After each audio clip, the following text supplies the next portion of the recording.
នអើយរះខ្ពស់នៅឆ្ងាយសំឡឹង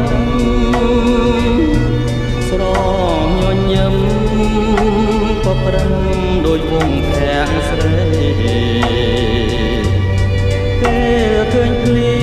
មចិត្តរៀមលោកគួចមេត្រីអូនល្អលើស្រីអត់និស័យបងប្រាថ្នាពេលអូនខឹងអូនល្អលើកមួយកំរិតធ្វើឲ្យចិត្តបងរឹតតែគួចស្នេហាកែវភ្នែកអូនចាំងឆ្លងរស្មីភ្លឺថ្លា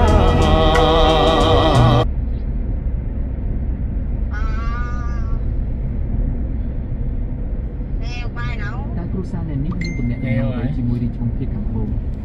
ហើយតែរាជវង្សភាគខាងត្បូងមានស្នាដៃណាស់មកទៀតអ្វីនៅទីនេះពិតជាប្លែកគ្នាទៀតហើយទៅខ្ញុំត្រូវតែស្វែងយល់ពីចំណេះដឹងនៃពិភពលោកនេះឲ្យបានឆាប់រហ័សទៅបាន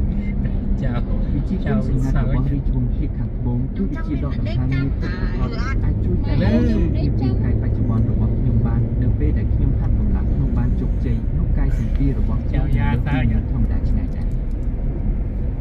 ខ្ញុំក៏និយាយទៀតដែរមានអ្នកដេកចាំហាត់ទៅចូលមកអមែនដឹកខ្ញុំមកខ្ញុំបានប្រាប់ពីគេហើយខ្ញុំក៏រួមចាំអ្នកនៅខាងក្រោមដើម្បីពិសាហាពេលព្រឹកខ្ញុំទៅលើហើយអត់គិតចៅឯងម៉ែអត់សម្រាប់ចាំខ្ញុំហងឲ្យទៅចាំកតាយទៅ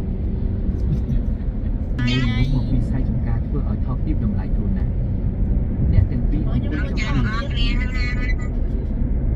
នឹងវិញឯងពីមកពីសាយចំការតាមខមមិនខ្ញុំជាបងស្រីរបស់ឯងតែឯងនិយាយជាមួយខ្ញុំបែបនេះមែនទេបានណាខ្ញុំកំពុងពិសាអាហារនៅឡើយពួកមានជាពេលទៅបែបនេះយ៉ាងជំរាបខ្ញុំចិត្តការនេះជាច្បាប់ទម្លាប់របស់ខ្ញុំអត់លុយតើកូនស្រីគ្រូសានមានការប្រដៅបែបនេះមែនទេតើឯងជាស្អីហ៊ានមកប្រដៅពួកយើងបែបនេះ